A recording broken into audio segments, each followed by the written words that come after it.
اس وقت پاکستان میں سیاسی کھینچتانی کے ساتھ عدلیہ اور انتظامیہ میں شدید تلاطم کی سی کیفیت ہے۔ بادی النظر میں عدلیہ اور ایگزیکٹو میں تناؤ دن بدن بڑھتا جا رہا ہے۔ اسلام آباد ہائی کورٹ کے 6 ججز کی جانب سے ایگزیکٹو کی عدلیہ معاملات میں مداخلت پر متعلق خط کا معاملہ سپریم کورٹ میں زیر سماعت ہے اور اعلیٰ عدلیہ میں کیسز کی سماعتوں کے دوران معزز جج صاحبان کے ریمارکس اور سوالات اس تاثر کو تقویت دیتے ہیں کہ عدلیہ اور ایگزیکٹو کے درمیان آل از ناٹ ویل۔ یقیناً اس تناؤ کے فوری تدارک کے لیے اداروں کا مل بیٹھنا ضروری ہے اور یہ بھی ضروری ہے کہ ہر ادارہ اپنے دائرے میں رہ کر کام کرے۔ آج مبینہ لاپتہ شاعر احمد فرحات کی بازیابی کے لیے اسلام آباد ہائی کورٹ میں درخواست کی سماعت کے دوران اٹارنی جنرل منصور عثمان عوان نے احمد فرحات کی بازیابی کی یقین دہانی کرائی۔ گزشتہ روز جسٹس محسن اختر کیانی نے پولیس کے تفتیشی افسر کو حساس ادارے کے اعلیٰ حکام کا بیان قلم بند کرنے کا حکم دیا تھا اور ریمارکس یہ تھے کہ ادارے جو کر رہے ہیں اس کی سزا سب کو بھگتنا پڑے گی۔ فاضل جج نے وزیر اعظم اور وفاقی کابینہ کی عدالت میں طلبی سے متنبع کیا۔ گزشتہ روز کی سماعت کے بعد وفاقی وزیر قانون اعظم نذیر تارڑ کو بظاہر وزارت دفاع کے لیے میڈیا کے سامنے آنا پڑا تھا۔ دراصل اسلام آباد ہائی کورٹ کے 6 ججز کی جانب سے ایگزیکٹو کی عدلیہ کے معاملات میں مداخلت سے متعلق خط کے بعد سے عدلیہ اور ایگزیکٹو کے درمیان تناؤ کھچاؤ کا مشاہدہ کیا جا رہا ہے۔ ملک کی دیگر 4 ہائی کورٹس نے بھی اپنی تجاویز میں اسلام آباد ہائی کورٹ کے ججز کے الزامات کی تائید کی ہے، جس کے بعد اس سرد جنگ کی شدت میں اضافہ محسوس کیا گیا، خصوصاً سوشل میڈیا پر ایک طوفان برپا ہو گیا۔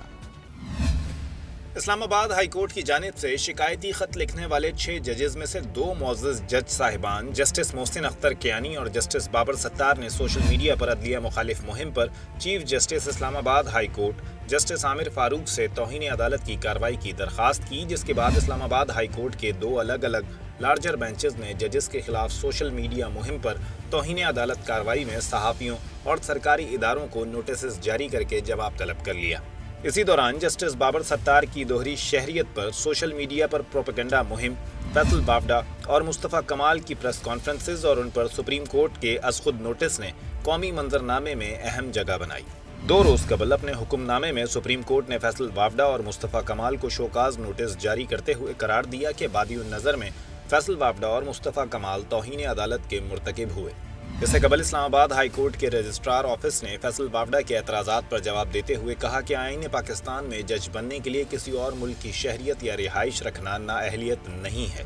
کسی بھی وکیل سے ہائی کورٹ کا جج بنتے وقت اس سے دوہری شہریت کی معلومات نہیں مانگی جاتی۔ جواب میں کہا گیا کہ جسٹس عطر من اللہ بتا چکے ہیں کہ جسٹس بابر ستار کے گرین کارڈ کے معاملے پر سپریم جوڈیشل کونسل نے ڈسکشن کے بعد انہیں بطور جج مقرر کرنے کی منظوری دی تھی۔ اس واقعے سے پہلے جسٹس بابر ستار نے چیف جسٹس اسلام آباد ہائی کورٹ جسٹس عامر فاروق کو بذریعہ خط انکشاف کیا کہ آڈیو لیکس کیس میں انہیں سیکیورٹی اسٹیبلشمنٹ کے ٹاپ آفیشل کی طرف سے پیغام ملا کہ پیچھے ہٹ جاؤ۔ پچھلے مہینے اسی کیس سے متعلق انتہائی غیر معمولی اور حساس پیش رفت سامنے آئی جب جسٹس بابر ستار پر 4 ریاستی اداروں انٹیلیجنس بیورو، FIA، پیمرا اور PTA نے اعلانیہ عدم اعتماد کا اظہار کر دیا اور معزز جج نے فریقین کا اعتراض مسترد کرتے ہوئے توہین عدالت کی کارروائی کا عندیہ دے دیا۔